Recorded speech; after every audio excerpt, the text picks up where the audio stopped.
نرگسیت، narcissism. السلام علیکم viewers. 5ویں صدی عیسوی میں موجودہ نیپال میں گوتم بدھ نے ایک بادشاہ کے محل میں جنم لیا۔ بدھا کو قدرت نے عیش و عشرت کی زندگی سے نوازا ہوا تھا۔ ان کی زندگی میں تمام دنیاوی نعمتوں کی بھرمار تھی اور دکھوں کا دور دور تک نام و نشان نہ تھا۔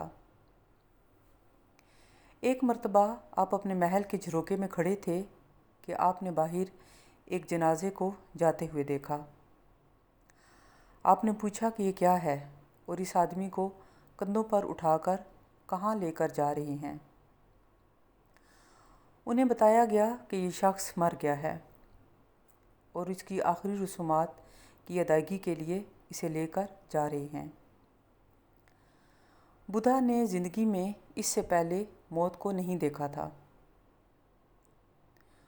ان کے لیے یہ منظر بہت تکلیف دہ تھا کہ ایک شخص کی کس طرح زندگی ختم ہو جاتی ہے اور اس کے گھر والے اور دیگر چاہنے والے دکھ سے روتے ہیں لیکن کچھ نہیں کر سکتے اور اسے بے بسی سے رخصت کر دیتے ہیں۔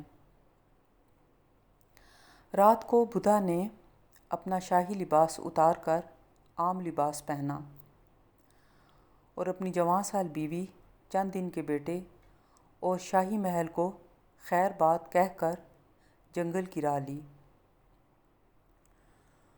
بدھا کا سفر سچائی کی تلاش اور زندگی کی حقیقت کو سمجھنے کا تھا۔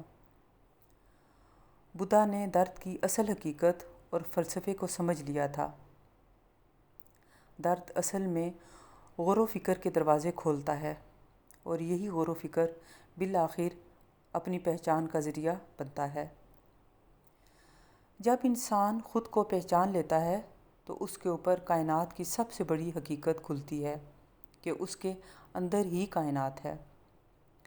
وہ سمندر کا وہ قطرہ ہے جس کی ماہیت اور اصل سمندر ہی ہے۔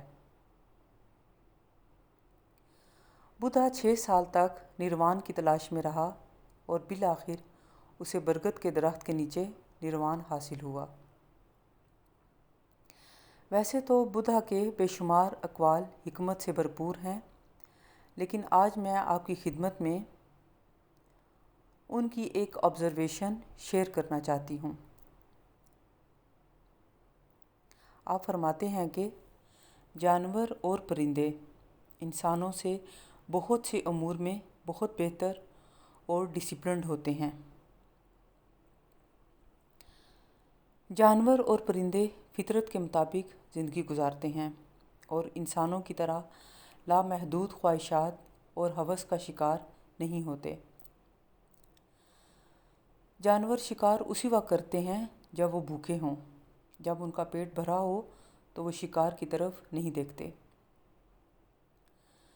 جانوروں اور پرندوں میں ایک صفت جو کہ بے حد اچھی اور فطرت کے عین مطابق ہے کہ وہ اپنے بچوں کی پیدائش سے لے کر ان کے خود مختار ہونے اور شکار کرنے تک ان کی بہت اچھی طرح پرورش اور کیئر کرتے ہیں۔ خاص طور پر مادہ پرندے اور جانور اپنے بچوں کے قریب بھی کسی کو نہیں پھٹکنے دیتے۔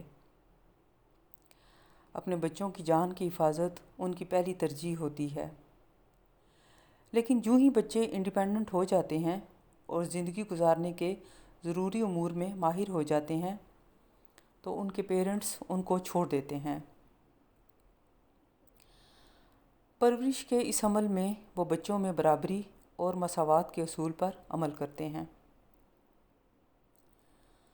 چھوڑنے کے بعد اگر کبھی ان کا آمنا سامنا ہو بھی تو ان کو دیکھ کر اندازہ لگانا مشکل ہوتا ہے کہ ان کا آپس میں والدین اور اولاد کا تعلق رہ چکا ہے۔ انسانوں میں 2 طرح کے گروہ پائے جاتے ہیں۔ ایک خود پسند یا نرگسیت کے شکار لوگ، جنہیں انگریزی زبان میں نارسسسٹ کہا جاتا ہے۔ ان کے مقابلے میں دوسرا گروہ ہمدرد لوگ یا ایمپیتھ لوگ ہیں۔